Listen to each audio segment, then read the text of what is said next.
जवान साथियों बुजुर्गों, इतना ही नहीं, जब हबीब अमनी दरवाजे पर दस्तक देता है और दरवाजा उसकी बेटी खोलती है और पढ़ती है ला इलाहा इल्लल्लाह मुहम्मदुर रसूलुल्लाह। बाप ने बेटी से पूछा, बेटी ये कलमा तुमको किसने सिखलाया? ये तो मैंने मक्के के अंदर सुना था, ये कलमा तुमको किसने सिखाया? कहा, अब्बू जान मैं सो रही थी, ख्वाब में एक खूबसूरत चेहरा वाला इंसान आया और कहा तेरा बाप मक्के में कलमा पढ़ करके मुसलमान हो गया, तू यहाँ कलमा पढ़ करके मुसलमान हो जा।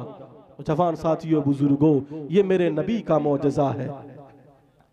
लोग लड़ाइयां लड़ेंगे जब अपने दीन को फैलाएंगे। कृष्णा उतारा तानियारत पंथिम पृथ्वी मध्यम अन्य संख्यारतम बलवसदानम पृथ्वी। आपने उमर का नाम सुना होगा। जैसे ही हजरत अमीर हमजा ने इस्लाम को कबूल किया, मक्का के अंदर कोहराम मच गया।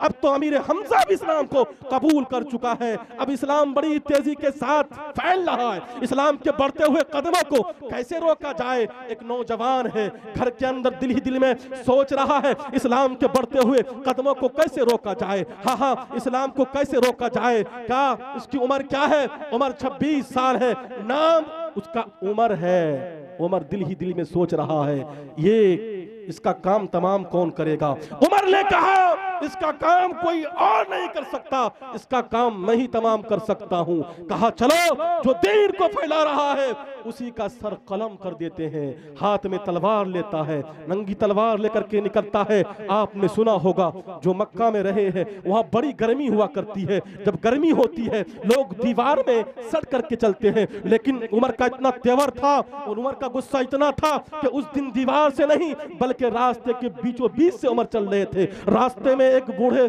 सहाबी रसूल से मुलाकात होती है। वो कहने लगते हैं, ए उमर तेरा तेवर ठीक नहीं लग रहा है, तुम तलवार लेकर के कहां निकल रहे हो? कहा कि जिस नबी ने दीन को बड़ी तेजी से फैलाया है उसका सर कलम करने के लिए जा रहा हूं। कहा नौजवान साथियों बुजुर्गों, उस बूढ़े साहबी रसूल ने कि पहले अपनी बहन अपने बानोई की खबर तो ले लो। जिस नबी का तुम सर कलम करने जा रहे हो उसी के नाम पर वो कलमा पढ़ करके मुसलमान हो गई। उमर का तेवर और बढ़ गया कि मैं बानिए इस्लाम का सर कलम करने जा रहा हूं और मेरी बहन कलमा पढ़ के मुसलमान हो गई और मेरा बहनोई कलमा पढ़ के मुसलमान हो गया। दरवाजे पर आते हैं, अपने बहन के दरवाजे पर आकर के वो कुंडी बजाते हैं। एक होता है कुंडी प्रेम से मोहब्बत से बजाना, एक होता है कुंडी गुस्से से बजाना। उमर का तेवर इतना चढ़ा हुआ था, गुस्से से कुंडी बजाते हैं और बहन समझ जाती है कि ये कोई और नहीं है, उमर है उमर। बहन दरवाजा खोलती है, उस वक्त कुरान की तिलावत कर रही थी। बहन ने कुरान को छुपा करके दरवाजा खोली। उमर बगैर पूछे जांचे बहन के बाल को पकड़ करके मारना शुरू करते हैं। बहन पिटती जा रही है, नबी नबी कहते जा रही है और बहन जैसे बोलती है, ए उमर। उमर ये सोच रहे थे कि शायद से मेरी बहन मुझसे भीख मांग रही है कि मुझे छोड़ दो, मैं इस्लाम को छोड़ दूंगी। बहन ने कहा, ए उमर सुनो, अगर तुम खत्ताब के बेटे हो तो मैं भी खत्ताब की बेटी हूं। अगर जुरत तुमसे आती है तो जुरत मुझसे भी आती है। अगर तुम उमर इब्न खत्ताब हो तो मैं भी फातिमा बिन्त खत्ताब हूं। उसकी बहन ने कहा कि तुम ये सोचते हो उस वक्त तक पीटूंगा, उस वक्त तक पीटूंगा जब तक दामन न छोड़ दे। तो मेरा भी इरादा सुन ले, मैं उस वक्त तक पीटती रहूंगी लेकिन नबी के दामन को नहीं छोड़ूंगी। जवान साथियों बुजुर्गों, इतना सुनना था। हजरत उमर कहने लगे कि ये जुरात तुमको किसने सिखलाया? ये जुरात तुमको किसने सिखलाया? मक्का के बड़े बड़े सरदार मेरे सामने झुक करके बात करते हैं, लेकिन ये जुरात तुमको किसने सिखलाया? उसकी बहन ने प्यार से कहा, अगर मेरे नबी के चेहरे को, मेरे नबी के सीरत को तुम गौर से देख लेते ये सवाल ही नहीं करते। उमर ने कहा कि बहन जो कुरान तुम पढ़ रही थी वो कुरान मुझे ला करके दो।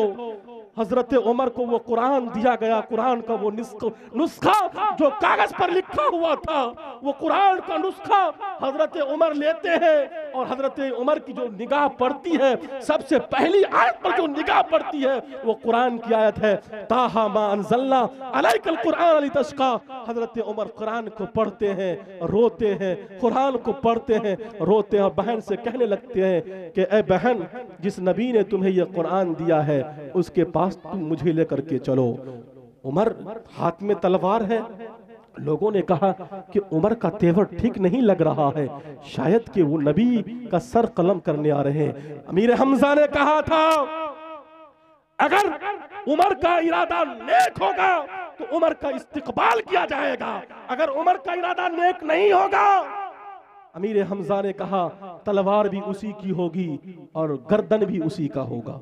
अमीर हमजा भी शेर खुदा थे, उन्होंने कहा मेरे नबी का सर कलम करने आ रहे, तलवार भी उसी की होगी, गर्दन भी उसी का होगा।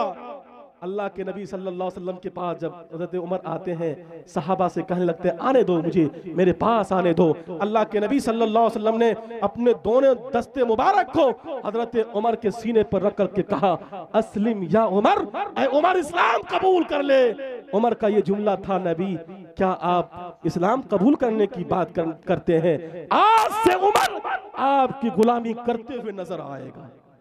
जवान साथियों, बुजुर्गों, मोहब्बत हो तो ऐसी हो, इंशाअल्लाह मरते दम तक हम लोग मोहम्मद रसूलुल्लाह सल्लल्लाहु अलैहि वसल्लम के दामन को नहीं छोड़ेंगे। हाथ उठा के बतलाइए इंशाअल्लाह। इंशाअल्लाह इंद्रम मित्रम रूरमम गुरुद्वारम अज्ञान हिर्तकृत मोहम्मद नकाशम विदायम तदूरी अंत आत्मा शांति पर भोते मपासती किशना उतारा तानियात पंतिम पृथ्वी मध्यम अर्ण संख्यातम बलवसदानम पृथ्वी सदी सर्व इन्नमासन परसन पौसौतन। और नौजवान साथियों, बुजुर्गों, मैक साथ नहीं दे रहा, वरना मैं 2 घंटा भी बोलता तसलसल में, नहीं थकता मैं।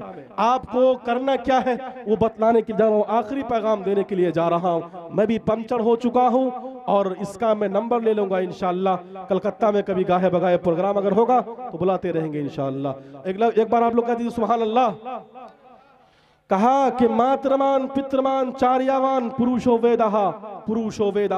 ये पर्ची जो हमें दिया गया था उसके हवाले से मैं कुछ पैगाम देने की कोशिश कर रहा हूं और आप ही के इलाके की बात मैं आपको अभी बतलाऊंगा कि हमारे इलाके में, हमारे मुआशरे में, हमारे सिटी में, हमारे शहर में क्या क्या हो रहा है। नौजवान साथियों, बुजुर्गों, मातृमान पितृमान चार्यावान पुरुषो वेदहा, अगर आप ये चाहते हो कि हमारा समाज अच्छा बने, आप ये चाहते हो कि हमारे मुआशरे के अंदर बेदारी आए, तो हमें करना क्या पड़ेगा? मातृमान, सबसे पहले जिम्मेदारी जो बनती है, माँ की जिम्मेदारी बनती है। माँ अच्छी होगी बच्चा अच्छा होगा, माँ अच्छी नहीं होगी लाख कोशिश कर लीजिए बच्चा कभी अच्छा नहीं हो सकता, सक्सेसफुल नहीं हो सकता। आपने नाम सुना होगा किसका? बायजीद बुस्तामी अलैहि रहमा का नाम आपने सुना होगा। बायजीद बुस्तामी अलैहि रहमा, कैसे बायजीद बुस्तामी अलैहि रहमा बनते हैं?